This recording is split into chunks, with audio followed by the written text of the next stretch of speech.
There, everyone. Good afternoon. It is Thursday, June 18th, 2020. It is great to be with you all again. 4 days down. We got one more tomorrow, a special edition. But let's get started with today. Gavin, it's great to have you on again. How you doing? Thursday, week 2. We almost made it another full week. Crazy to think, right? Definitely. And as we continue to get more sports to return, we have more to talk about. A very exciting show for all of our viewers today. We are going to be going over the MLB proposal, the new one that is, talking about the 7-year anniversary since Ray Allen hit the shot in Game 6 against the Spurs. And then finally today, we're going to be starting a new special edition every Thursday called The Best of the Best, where we break down the best at each respective position in the NFL. Today, we're talking about running backs and wide receivers. So a lot of great stuff to get to today. So let's get started with it. We're going to talk about the MLB proposal. Gavin, before we knew about this, we were speaking a lot yesterday on the MLB.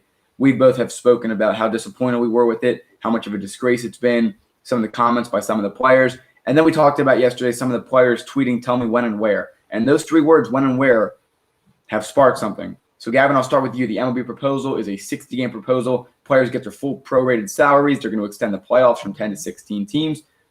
So let's get some thoughts from you, Gavin. Well, look, as much as I want to say I'm happy, and I am happy that they're coming up with a plan to bring baseball back, but the problem is they're still disputing. Before I came upstairs, to set up, I was watching First Take for a little bit, and yes, Rob Manfred and the MLB and the MLB Players Association, the head person, I forgot his name at the moment, forgive me.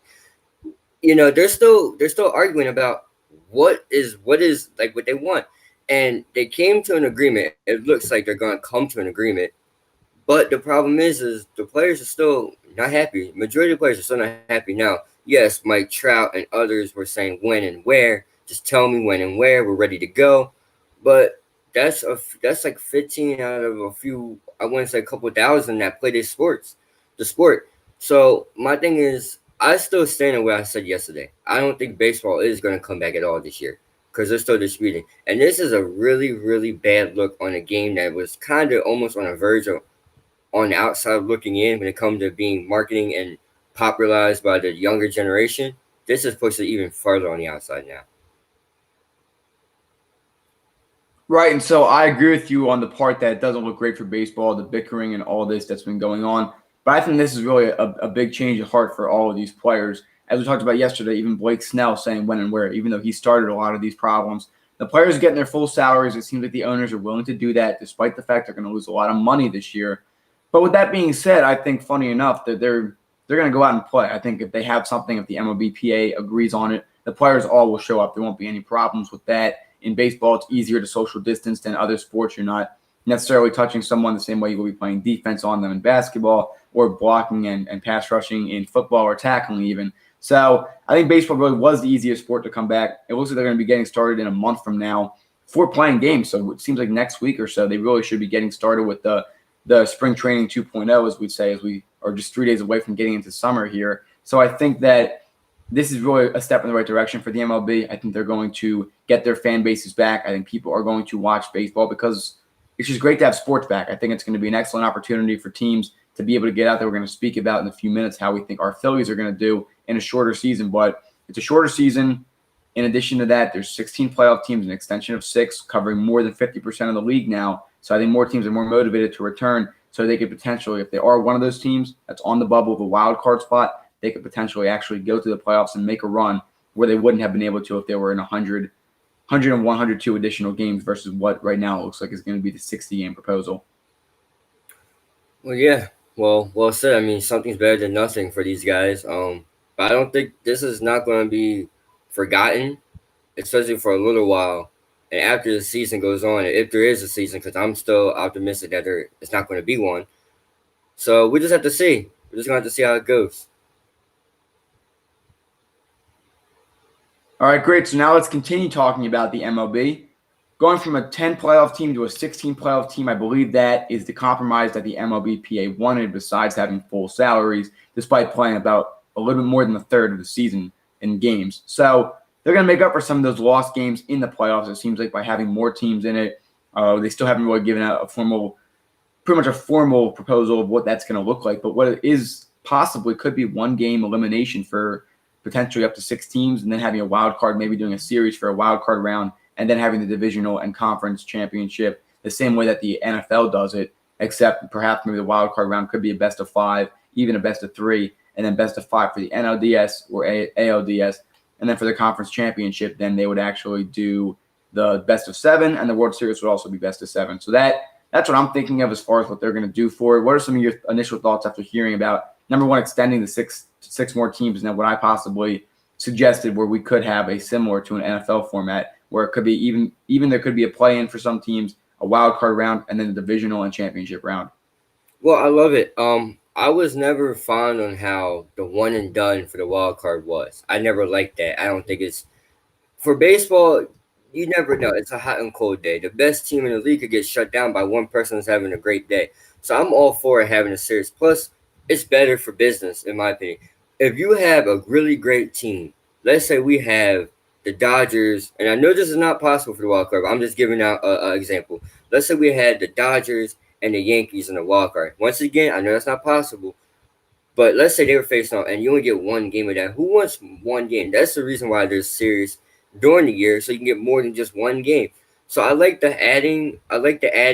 Of more teams. I think the playoffs for baseball goes by too quickly when it comes to teams in it, and I like the format that you suggested too. The playoffs is really, really, really, really has a really great potential of being something great. And once again, I said the fans make MLB the playoffs better. You know, every home run, the shouting, walk off, strikeouts, the boos, like that makes the game better. Would that same atmosphere for a new playoff format feel the same way without fans? I know we talked about this a couple shows ago, but once again, fans make a lot of things, but this playoff format is going to be pretty exciting to watch, whether there's fans or no fans.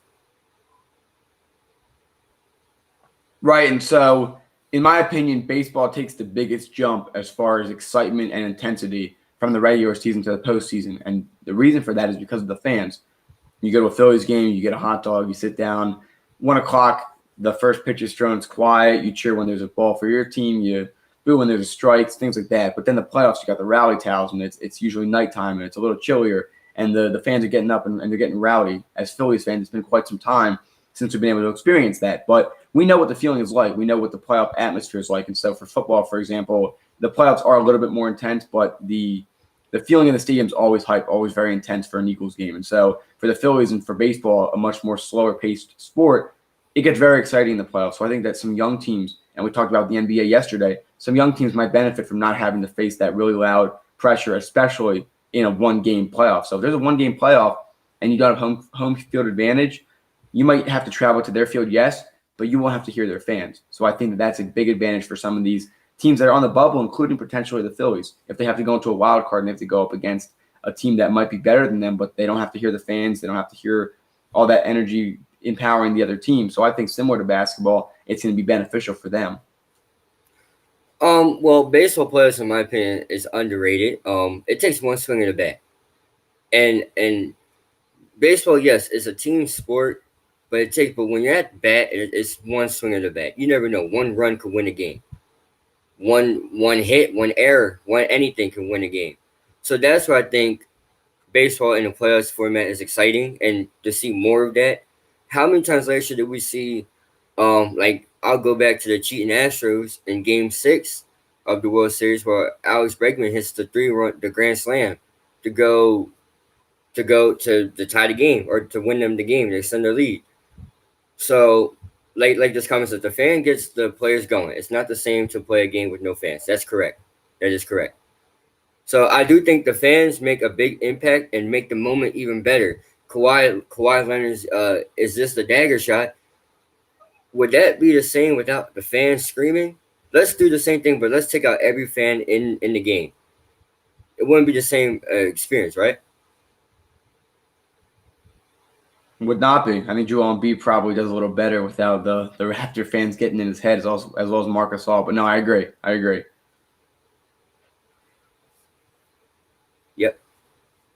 But definitely, so I think that the good point, a point to get across about that, how much of the difference can the fans make? And so, in a sport like baseball, it's going to be rather important. It's going to be interesting. We don't know what it's going to look like in the fall. There could be fans potentially half the stadium, 25%, depending on where you are. It seems like teams are going to get their home stadiums all year. They're not going to be in a bubble environment like the NBA is, but we'll see what happens. There could be a possibility of fans later in the season, but early in the season, there's definitely not going to be. But baseball during the regular season, it seems normal to have a quieter atmosphere. So during the regular season, it'll be fine. But let's get on to the next part of the conversation with the MLB, talking about our home team, the Philadelphia Phillies. The Phillies have been known to have strong starts past 2 years and fall off. They would have been, I think, the second best team in the NL in the National League, first place in the NL East, if it was only 60 games last year. So, Gavin, I'll kick it off here. I think the Phillies will benefit substantially from 60 games. I think they start off hot. I think just having a new manager is going to be a big benefit, at least 5 or 6 more games over 500. So I can see them going 42 and 18, something like that. And I think that should be enough. I think that should be enough to give them first place. I understand they're playing teams with the Braves with the longevity. I think another 100 games, the Braves would beat us out. Same thing with the Nationals. But I think the Nationals riding off of a World Series tie, they might also come in starting out really hot. So I think the Phillies have a good chance to make the playoffs. Our division is definitely competitive, a lot more competitive than our respective NFC East, that is. So I think that it's going to be potentially beneficial for the Phillies to really be able to go out and have, even though they have no fans, we know for Philadelphia, fans matter a lot. Bryce Harper loves the energy that Phillies fans give off. But I think that this team, starting off fast and being able to maintain it, they could potentially be going into the playoffs hot, especially with the fact there's only 60 games. Well, I'm about to say, and I know no Philly fan will believe, or no other baseball fan will believe this, but for the first 10 games of this year, of past season, the Phillies were the best team in baseball. I know that's hard to say, right? We always go to a great start. Look, for me personally, I love the Phillies. I really do. I do believe a shorter season will benefit in multiple ways. One, Joe Girardi, you get to coach a shorter season, so the different style of play you might be able to adjust. And plus, Joe Girardi is a phenomenal general manager. I'm glad they picked the right one. So another thing is this Philly team struggles down the road. We talk about the early start, the hot start. Late April, the May and June, we kind of start the downward spiral. July is like hot and cold. August, we're starting to get some steam. At the end of August, August we're just straight bad. And then at the end of August to September, we just start picking up steam again. But by that time, Atlanta's already like 20 games ahead. Washington came out of nowhere, and the New York Mets are no team to slouch against either. So I think a short season for this team, that's what they're built for. They're built for a good 60 games, like you said, 42. I'm going to say 40 and 20. I don't know about 42 and 18. I think 40 and 20 might be the designated thing, because you got to remember, our pitching still sucks. And when I mean our pitching, I mean our bullpen. Our bullpen is straight garbage, and it is a disgrace. Look, we had David. Sir, I know we were missing a lot of guys like Sir Anthony Dominguez and David Robinson missed some times too, and our bullpen wasn't predominantly healthy. But still, they still were bad. And not saying that if you get these guys back, they're going to be better, but they're going to upgrade it, obviously, in some ways. So we got to look at the bullpen like, can you even help us win around 40 games this year? Right. No, that's definitely one of the big problems. The offense, too, really fell off during the year last year, though. The offense was producing six runs a game at one point, which is still pretty high early in the year, especially. So, but the offense started to slip at the end of the year. I think Rhys Hoskins having the worst batting average after the All-Star break is a big contributor. There's a lot of things that went wrong last year for Philadelphia that shouldn't go wrong this year. Even though the bullpen is still weak, I still have confidence this team can come out strong and maintain that on a 60-game sprint. So now, where do you think they'll go if they make the playoffs? Are we talking about one and done, which personally I think they're going to be one and done. I don't think, even though Aaron Nola is very talented, you'll go out with Aaron Nola, you'll give it your best. I don't think they beat another team's number one, at least this year. But for you, what are some of your thoughts? How far can the Phillies potentially go this year? They're going to get out there. If they do, I don't know. For me, I think they get out the wild card, but they lose in the next round. I don't think they're going to get one and done. In games where it mattered the most, if it's as long as it's not against the Braves or the Nationals, they win. They tend to win. So I think they get out the first, the wild card round. They go into the second round, which is technically the first round, and they lose after that. But I do think if the Phillies can make the playoffs, they had the potential to make damage. You look at the group of guys, you're like Didi Gregorius, Bryce Harper, Gene Segura. The list goes on. I like Scott Kingery a lot now that he can hit the ball better. This is not a bad team when you look at it. And we get Andrew McCutchen back this year. That was a lot of if you want to say a lot of the team's struggles came as soon as he went down because he was probably the hottest player in baseball at the time he was playing. So you got to take in factor. You get Andrew McCutchen back. You got a new general manager. The rest of the people, you add some pieces. You get rid of some guys. JT Realmuto is still here, and I pray every night that they can somehow bring him back because we need him. And I'm like, look, this team has a chance to make a decent run in the playoffs. I'm not saying World Series, guys. We're not partying on Broad Street this year because the bullpen, like I said, it sucks. So I think if they get in, they can make a little damage. I don't know how far. I think wild card, and then they maybe lose in the next round. But you never know. This team could shock us and go all the way, just what Washington did. All right, so here's my final question on the Phillies for you, Gavin. I'll answer after you. What my thoughts are. What are the Phillies missing in order to become a World Series contender? Well, you got to take a look at the Nationals, and you got to take a look at the teams that won or have been to the World Series. It's been a lot of pitching. The Dodgers went when they had Clayton Kershaw. They had Yu Darvish too. I think he was there when they went. And they also had and then a year after that they had Walker Buehler, and they had Cameron Jensen, and the bullpen was predominantly decent. Take a look at this year. Nationals had a three-headed snake: Scherzer, Strasburg, and Corbin. And then Anibal Sanchez, if I hope I said his name right, he wasn't the worst, but he wasn't the best. And then the bullpen was just enough for them to get by. But the three-headed snake, you look at the cheating Astros of last year too. You had Garrett Cole, Justin Verlander, and then the list goes on at that. And then the bullpen was good enough too. They should have won. You have Garrett Cole in the bullpen if you don't use them. And then you can make the case for the cheating Red Sox too with Chris Sale and a decent David Price. So it comes down to pitching, and this team, pitching and bullpen really wins the playoffs. You can't go out here, and this is what happened to the Braves. They try to come out here and score runs and beat them with runs, but they realize after a while, pitching will matter in the playoffs, and it does matter. And that's something that this team does not have great enough that I can say, yes, we're going to go win the World Series. I'll make it pretty simple. I think there's three elements of this team that need to go right for them to become World Series contenders, and it starts internally. Number one, can Bryce Harper return to what he's worth?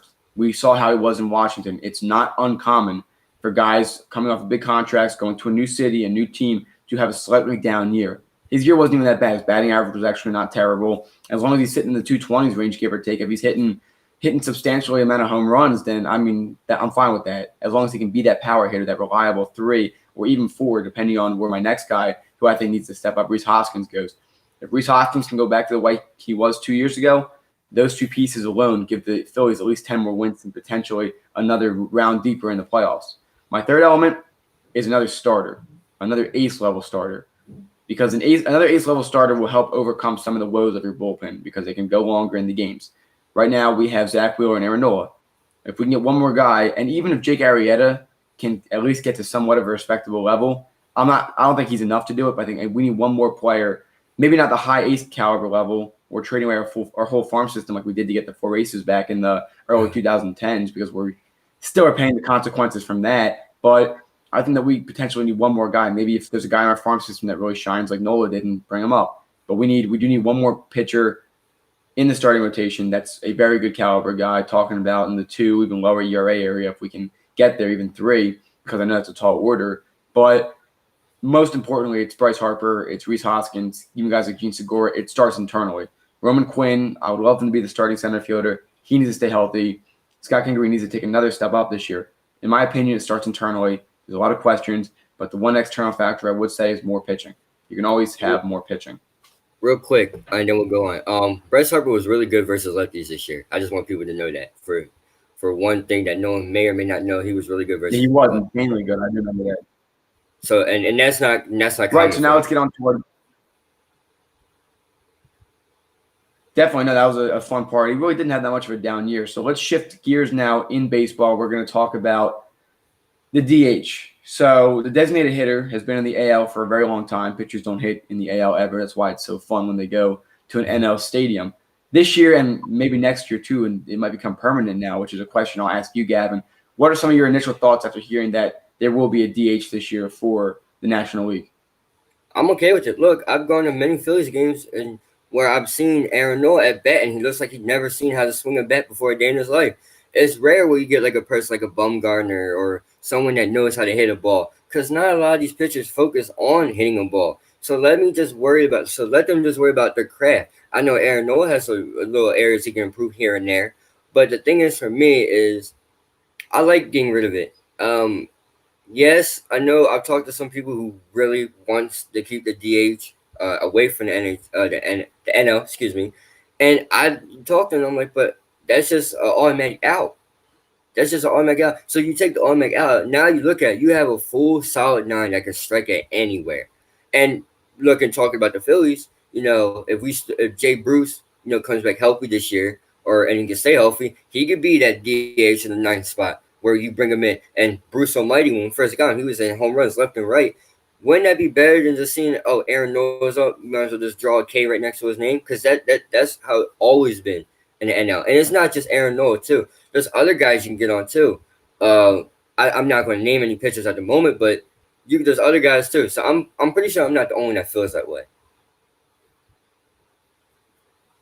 No, I agree. And now for traditionalists, a lot of people out there want to keep it the DH and the AL and then keep the NL with the pitchers. But Gavin, I agree with you. I think for the Phillies, at least, it'd be really a strong suit for us because for a lot of teams, your pitcher's coming up the bat. It's the sixth or seventh inning. They're getting close to 100 pitches, but they're still doing well. You feel need to pull them if it's a close game to put another batter in and get a potential. And a pinch hitter coming off the bench cold, you don't know how well they're going to be. If you're a DH, if you have that mindset that you're going to hit, you're not going to have any problems. Pitchers can focus on their craft. They most likely will pitch at least another inning or two tops. And more importantly, your DH is more warmed up, and it encourages more offense, which we know the MLB has been shifting towards with different baseballs and shorter fences, encouraging when they build new stadiums, things like that. They're encouraging lots of offense. So I think the DH is going to stay after this year. In the NL, that is.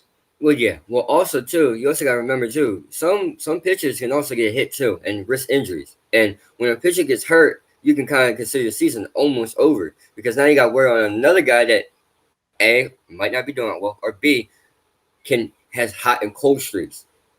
I'm all for taking this out the league entirely for both teams. Just put the DH for both sides and just call it a day. Definitely, we're going to see how that continues to advance. Who is your DH for the Phillies this year? I think Jay Bruce. Jay Bruce is my guy.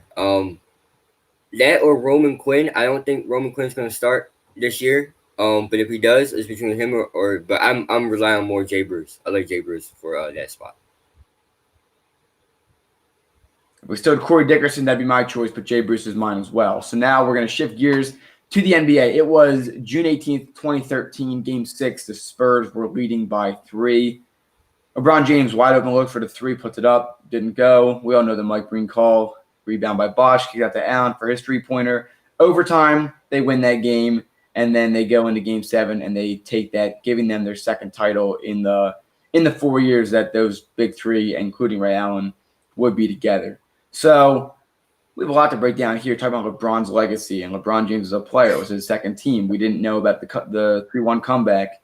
At that point, obviously, Michael Jordan is very known as the GOAT. I mean, we're not really talking about that today. We're talking more about specifically Ray Allen and his shot. And so I think it's so important to think about role players and guys that are coming in. You think about Tony Kukoc. You think about a lot of guys who really do a lot of these big factors. So I'm going to ask Gavin. Gavin, reflecting on this 7 years later, the Ray Allen shot against the Spurs.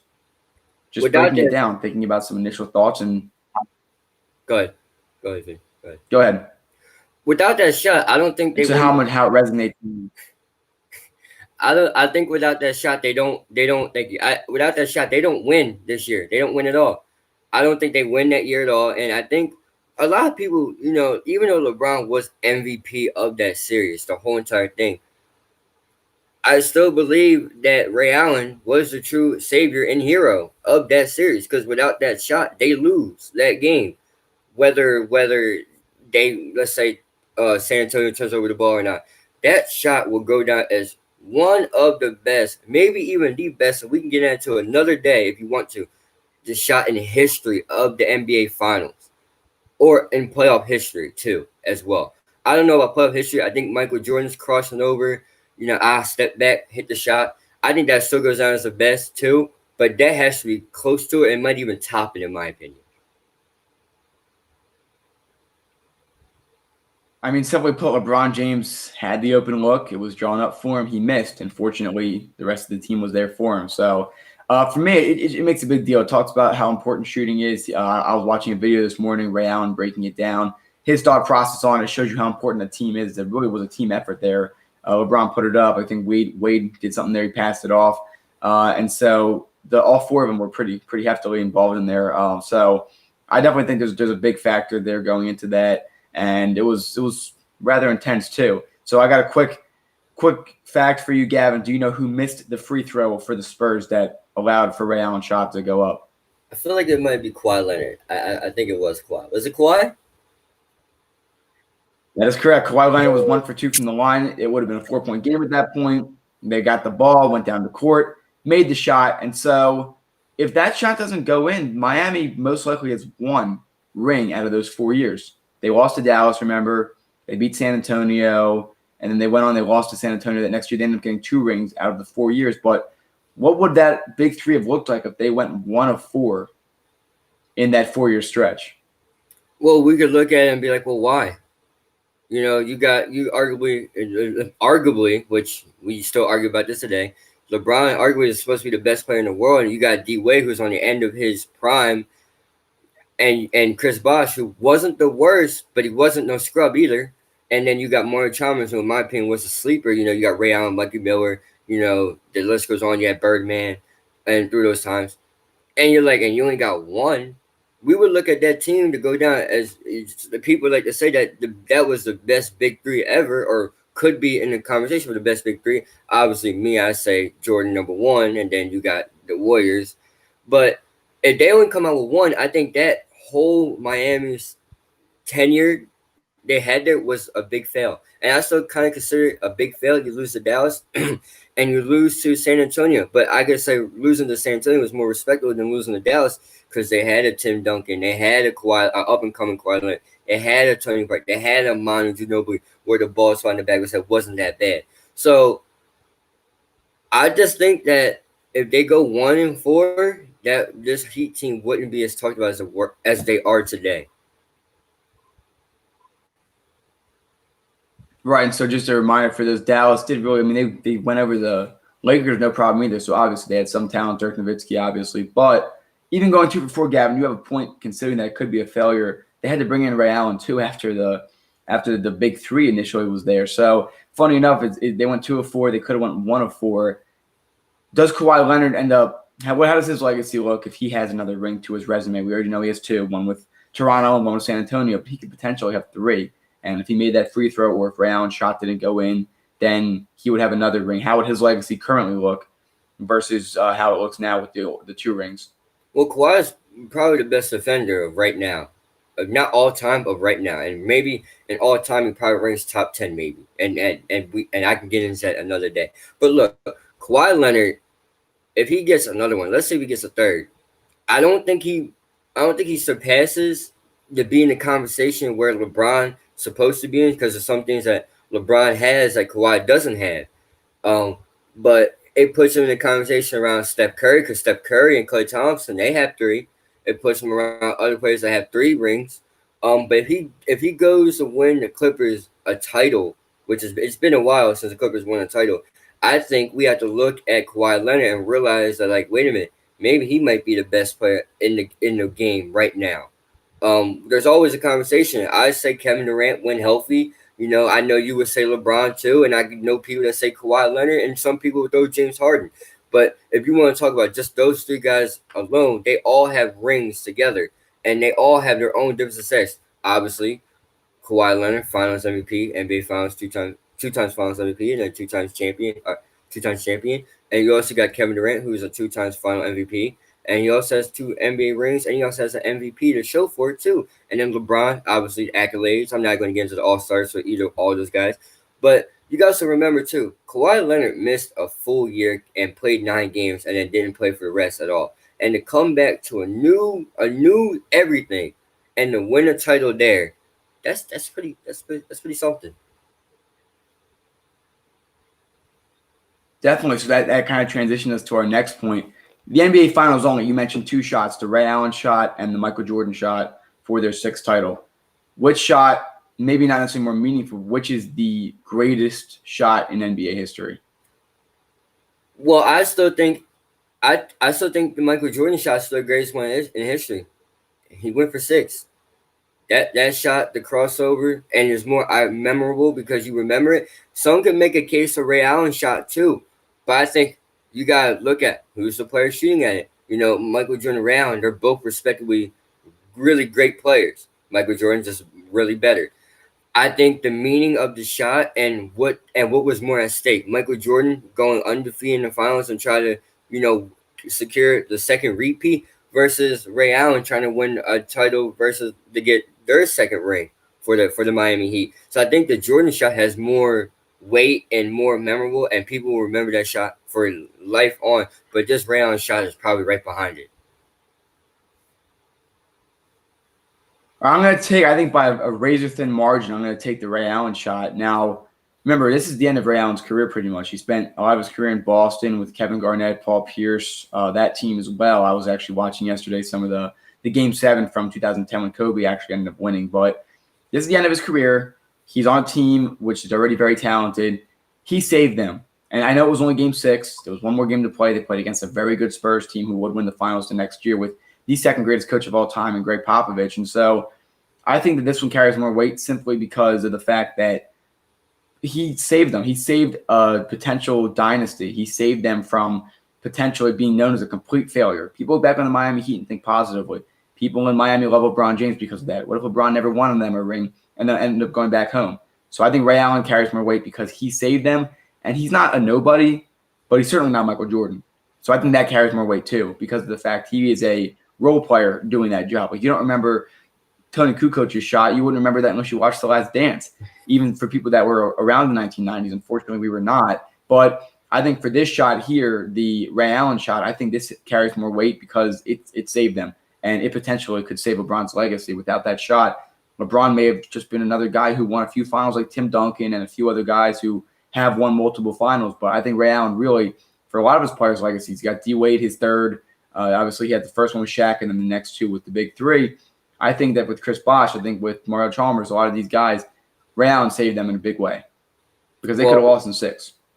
Well, I still think they lose that series without Ray Allen's shot, but I want to go back to Jordan's shot. This is to capture the second repeat of his career, to go 6-0. And also, not to mention, but I'm going to mention anyway, he's never went to a Game 7 before in his life. And I know this is not the GOAT debate, so I'm going to try to keep my hardest not to turn it into it. But I think, like I said, the Ray Allen shot is right behind it and not by much. But I think you got to remember what's more at stake. The second repeat, 6-0, the 6th ring. Michael Jordan said he wished for win for 7. And versus, a dynasty saving. Who knows? They lose that finals. Maybe they win the next one next year. Maybe they switch the case.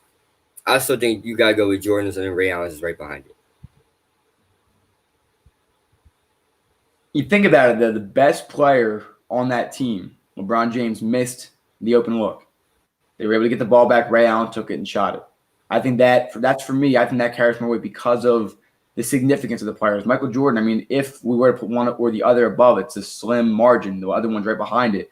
But the reason I think that this is more significant, and as I mentioned with the role players, I mean, Ray Allen, end of his career, for him, it means a lot. Definitely for Miami, it means a lot. And for LeBron's legacy, I mean, how much intact would you have for that legacy if Michael Jordan misses that shot and Dennis Rodman gets to rebound, kicks it out to Scottie Pippen or Steve Kerr, and they make the shot? I feel like that'd be a little bit more talked about, and that probably would have been actually an authentic buzzer beater. There was 5 seconds left, and they still had to get a stop. There's another factor, too. They had to get a stop, and the Heat still had to win in overtime, which they did. That momentum carried them, and they trailed pretty much that whole game against the Spurs. So See, Gavin, any closing remarks on that? We'll definitely have to return to this in the future. there you go. So you just kind of brought up my ending argument right there. You said they had to go to overtime. So, Michael Jordan's shot was it. He shot it, the ball went in, the game was over, they win. So I think that's Well, they had also to get the stop. 5 seconds left on the well, clock. yeah, they had to get it, but he had to go to overtime still. And then, but they had to get a stop. You get the stop, game over, they win. So that's where I'm at. Right, and so my closing remarks too is they were tied. The Bulls were with Utah, so that shot goes in. They win the pressure, but I feel like there's less pressure there versus with Ray Allen. They were down. It was do or die for them. So we'll return to this conversation. A lot more to talk about here. We are going to just add to the GOAT conversation. You got another counter? No, sir. We're not getting to that today. We're gonna keep our mouth shut on the GOAT conversation. We're gonna talk about the playoffs as a whole.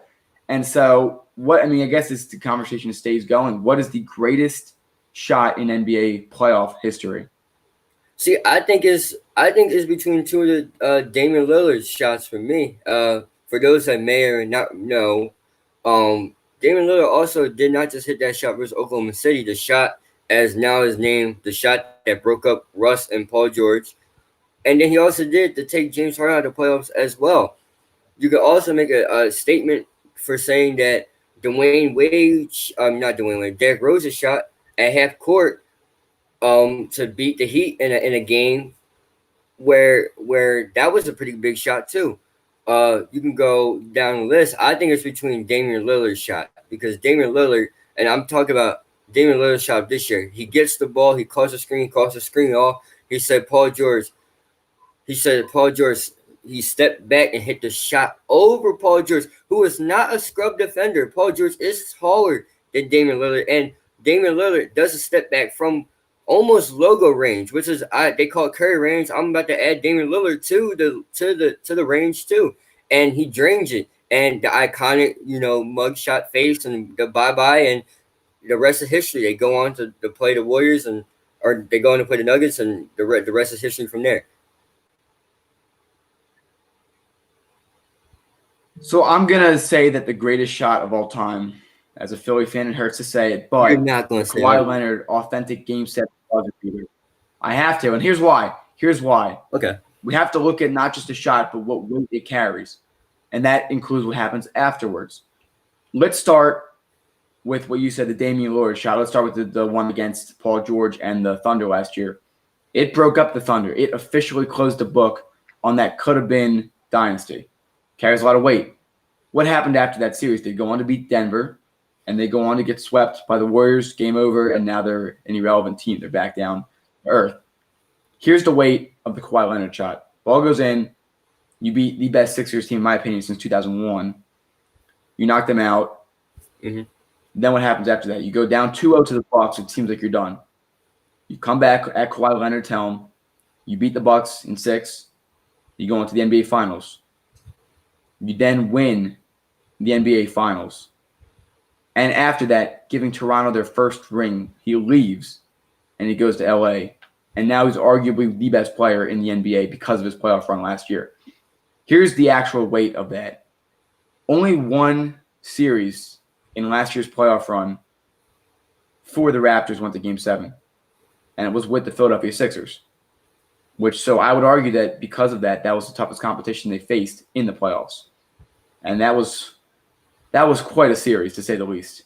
Game 1, Toronto was such dominant. Game 2, the Sixers closed it out defensively. Game 3, it looked like the Sixers were going to win. Game 4, similar to Game 2, but for the Raptors, they closed out defensively. Game 5, it was not even fun to watch as a Sixers fan. Game 6, we bring it home. We defend home court. And Game 7, 90-90. We think we're going to overtime. Kawhi Leonard against, in my opinion, the best defensive player in the NBA in Ben Simmons, because he can defend 1-5. We'll discuss that another day. But I think that Ben Simmons is the best defensive player. Him and Joel Embiid, who was the best, if you're not counting Anthony Davis, the best defensive center in the league. Kawhi, from almost three-point range, right on the line, puts up a prayer, and it goes in. He absorbs a double team. He shoots it, and that propels them to win the NBA Finals. If you listen to J.J. Redick's podcast, Jimmy Butler said we were going to go on. We were going to beat them in overtime. Our momentum was going our way. We really sped it up in the fourth quarter and really climbed back at 90-90. I think that the Kawhi Leonard shot is the greatest of all time, and those are my reasons why. Well, there's one knock against that Kawhi Leonard shot, and I like Kawhi. I think Kawhi might be arguably the best small forward in the league, maybe the best player in the league right now. Here's one knock I have against that Kawhi Leonard shot. He traveled, right? He traveled across the court. I was watching a video, the steam room of Ernie Johnson had Tobias Harris on, and Tobias Harris said, JJ Redick early quarantine. He texted me and said, Kawhi traveled, right? And if you go back and watch the video, Kawhi never really bounced the ball. He just ran with it and shot the ball. And I know you're probably like, well, yeah, that's a little unfair for you to say that about the shot. But you guys gotta remember too. Travel has broken up a lot of great plays in NBA history. We could talk about dunks where people got totally destroyed, but they traveled.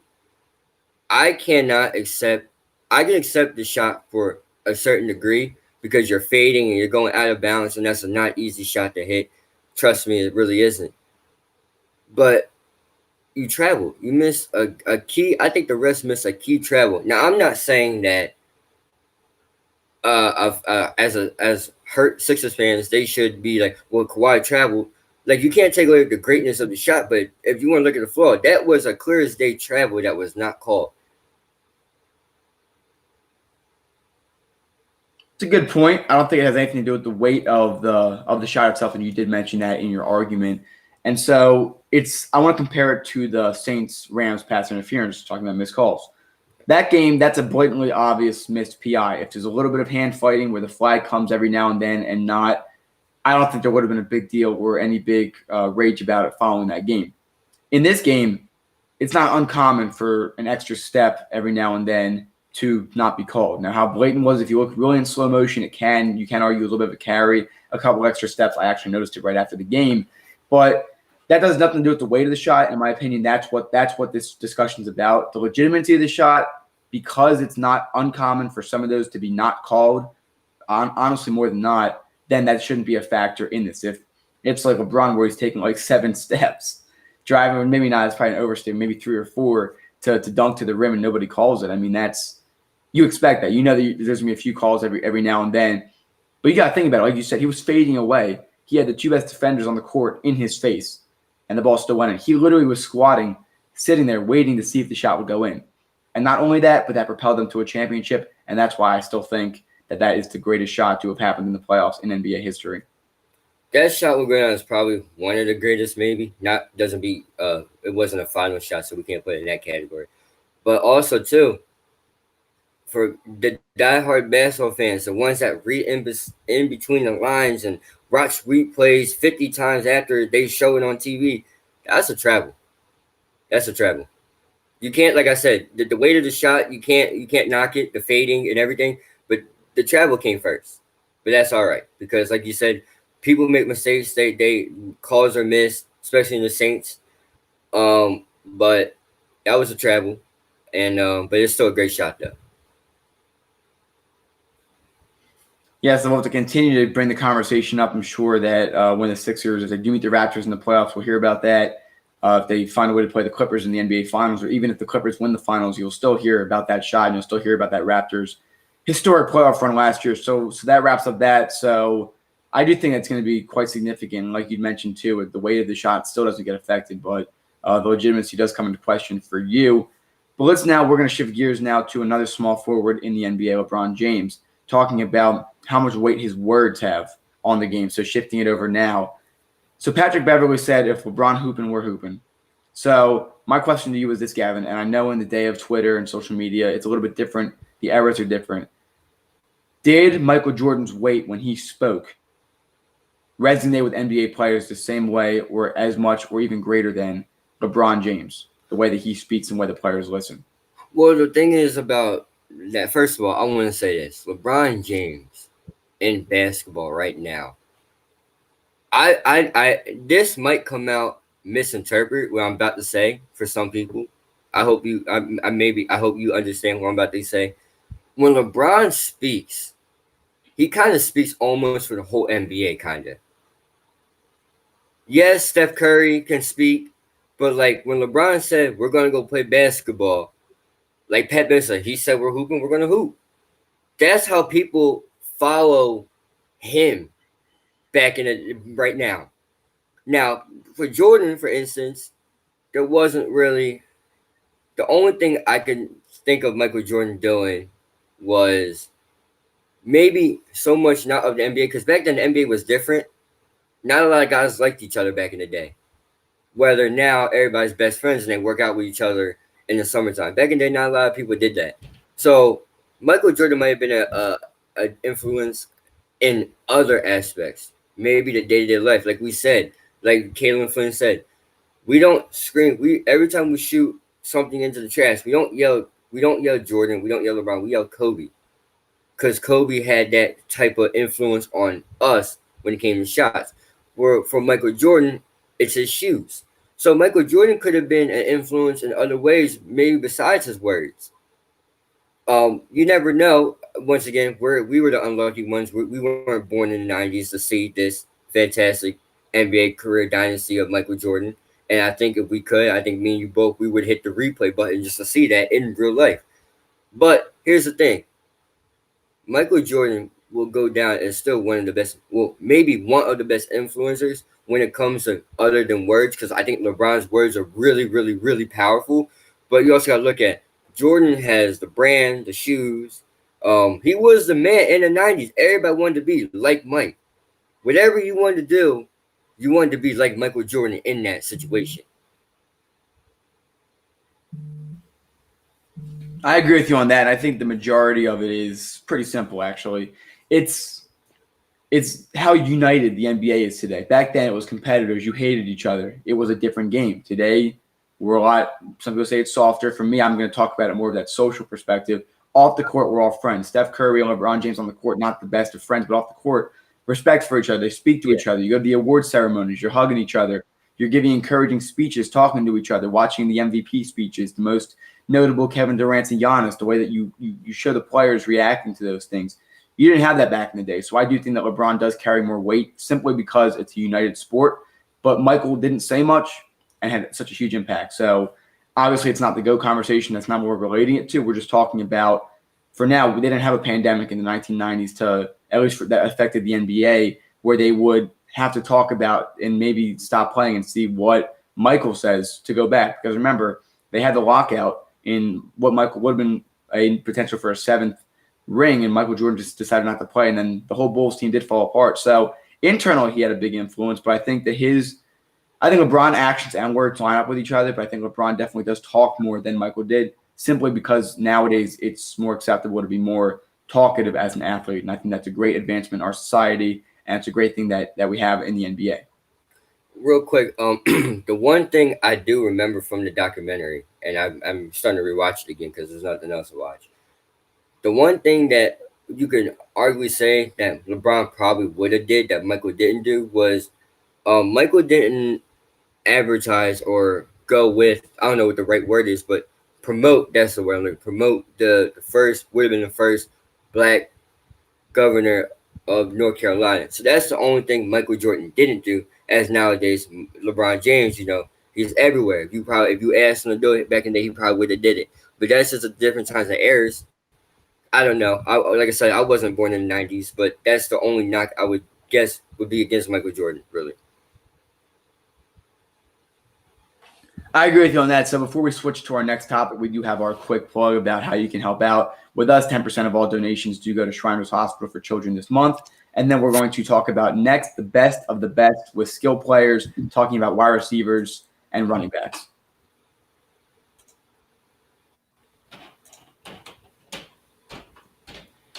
Would you like to know how you can support the More Than Philly Sports Talk Show? If so, head down to the comments on our YouTube channel. You will see two links there. The first is our Teespring, where you can see a wide variety of apparel products, including our signature product, the More Than Philly Sports Talk Show sweatshirts, offered in a variety of different colors, including gray, navy blue, and more. Finally, we have our Patreon page, where you can become a monthly donation member. 10% of all donations go towards an organization. All right, great. So we're now going to move move on to our final topic of the day as we wind down the show, talking about the best of the best. And we're going to start off today. We're going to name our top 2 and best in our opinions. Gavin, I'll let you kick off with the running backs. I'll kick off with the wide receivers. Let's start with the running backs. Who do you think is the best running back currently in the NFL? Ooh, see, that can change every year. I think right now it's Derrick Henry. Unstoppable. As you can tell, just as Baltimore, as New England, and as the first half of the Chiefs. Look, Derrick Henry is a freaking nature. For a guy of that stature to be that huge and to be that quick, you can't bring him down. I think that's what makes him so great. He's elusive, he's tall, he's quick, he can move. It's hard to bring him down. He uses the defenders as blockers, as Earl Thomas. Also, too, you can make a case for Todd Gurley, but you can say, but his knees. You can make a case for Ezekiel Elliott, but he got sicker this year and wasn't what he was. But there's a lot of good guys in the league, but I think Derrick Henry overtops him right now. All right, so my personal, who I think is the best running back in the league, is the Carolina Panthers running back, Christian McCaffrey. And so, talking about the pure running back himself, I get Derrick Henry. He's a bruiser, but McCaffrey can hit the holes well. He's a fast guy. And just as important, and I know Derrick Henry did a lot with the screen game in the playoffs. We saw a lot of him getting involved in the pass game, but nowadays it's a lot pass heavier. So running backs need to be more versatile. They need to be a lot better in that way. So I think that as far as consistency as well, Christian McCaffrey is the best. Early in the year, Derrick Henry struggled with production. Obviously, when it mattered the most, he was able to go on and do well. I think McCaffrey hasn't had that opportunity yet to get onto a good level where he's on a great team, where it's playoffs, and he can get exposure on primetime games, things like that. Derrick Henry, first time a couple years ago there in the playoffs, but this year really was amplified, and that's why a lot of people think he's the best. However, I do think that I'm going to go with Christian McCaffrey as my best running back currently because of his ability in the pass catching as well as being a running back.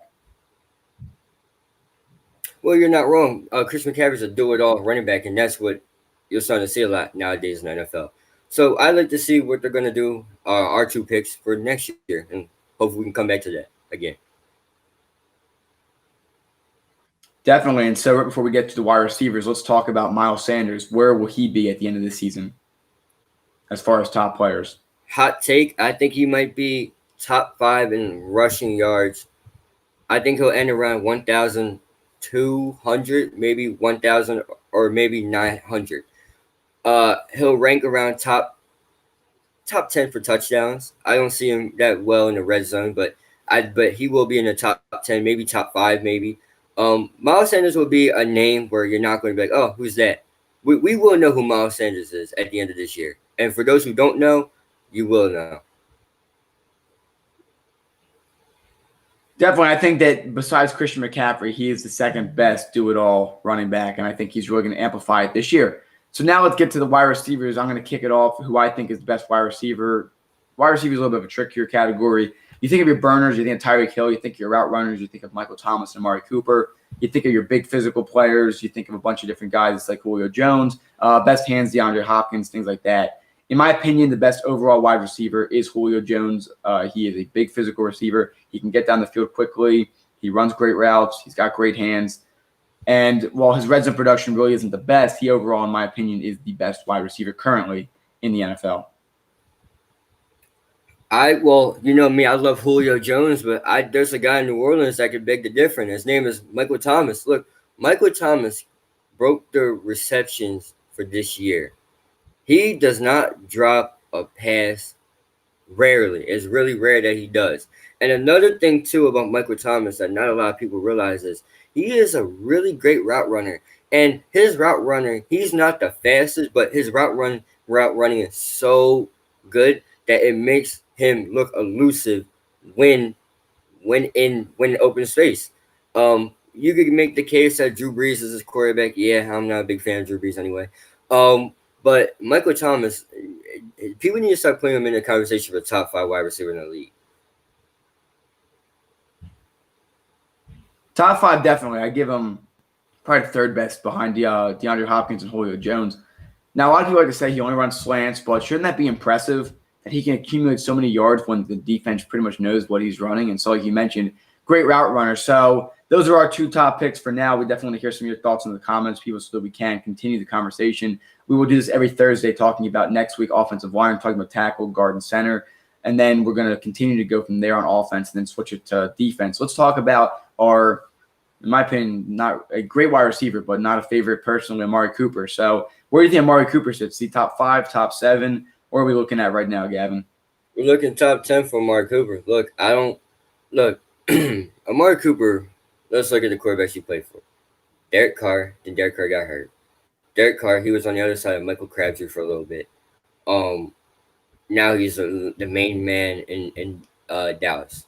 Amari Cooper is top 10 talent, but he's not top 5 talent. There's still 2 other wide receivers I'll take before him, to make him. And when I say top 10, I'm not talking about he's way out of top 5. I would say he just missed it. And it's arguably you could throw him in here on any given day. It's just whoever throws him the ball. But Amari Cooper is a name where you look at him, you're like, well, he plays with that. Well, what can Dak Prescott do? Ever since Dak Prescott got him, he's been arguably could be top 5 best wide receiver. But there's been times where Amari Cooper just got shut down. In my opinion, a best wide receiver, make them top 5 is even when they have the number 1 corner on the other side on them, they're still doing things. I think I still put OBJ ahead of Amari Cooper, and when it comes to top 5. Even though Baker Mayfield, who is garbage as it is throwing OBJ the ball. But remember, OBJ was working with Eli Manning. Enough said right there. But I think when it comes to Amari Cooper, he's missed his top 5 by a little bit. I would put him top 5 if he hit all of his stats weren't against the Redskins and the Eagles, and even he struggled against the Eagles late in the year. He stat pads like Dak does. I think it's a pretty clear correlation. If it's either Dak or Amari, Stephon Gilmore shut him down the one time he was open. He dropped the ball, which they ended up losing the game, didn't have an opportunity to extend the drive. But we have to give Cooper credit. I think he's the best route runner, if not maybe Michael Thomas above him, but at least top 2 as far as route running ability. And there's different types of receivers, route runner, physical, speed, things like that. So final question as we continue to wrap up the show. Who's the upcoming guy who's not currently in top 10 or top 5 that after this season potentially could be? Gavin, I'll let you go first. I think Cooper Kupp only gets better. I'm really critical of Jared Goff. But look, Jared Goff, you want me to be on your side? The man that you need to give the ball and keep winning is Cooper Kupp. Cooper Kupp had a horrible ACL injury the year they were on a tear. They went to the Super Bowl. Last year, he had a great underrated season. I think Cooper Kupp only gets better, but I think he graces the top 10 worthy in the league conversation.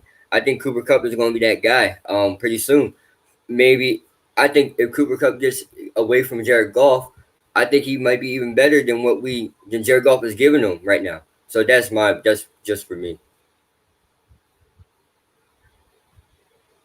All right, I'm between 2 right now, but I'm going to solidify my pick. I'm going to go with Devontae Parker. As an Eagles fan, we know him quite well.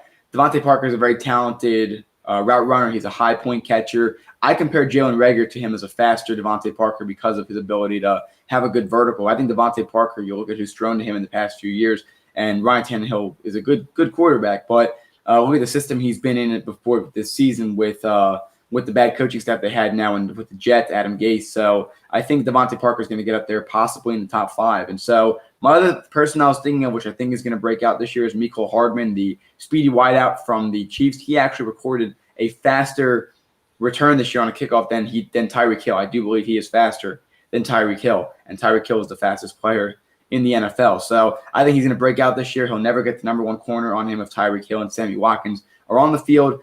But my number 1 choice right now is going to be Devontae Parker. And as we progress through the NFL season, we'll have to see how that shapes out. You're not wrong. Look, Mecole Hardman, just wow. It's scary that they got speedsters and they got a guy that can hit them. So they've got to look out for him this year. Devontae Parker, if Tua and him can make a great connection, then yes. But I'm not really too sold on Devontae Parker just yet, even though he's worked with horrible quarterbacks. But I'm all for him. Watch him, let him see what they got to do.